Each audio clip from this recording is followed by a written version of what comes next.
পড়ার জন্য কি আমরা অজু ছাড়া কোরআন ধরে পড়তে পারবো? অজু ছাড়া কোরআন ধরে পড়া জায়েজ আছে, উত্তম নয়।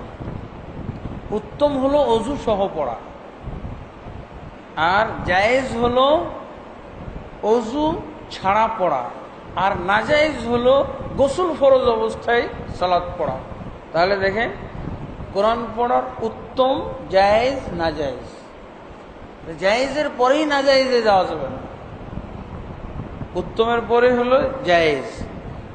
জামাতে নামাজে দোয়া মাসুরা পড়ার পর সালাম ফিরানোর আগে কিছু সময় হাতে পাই, তখন কি কোরআন হাদিসের উল্লেখিত দোয়াগুলো পড়তে পারবো? হ্যাঁ, অবশ্যই পড়তে পারবেন।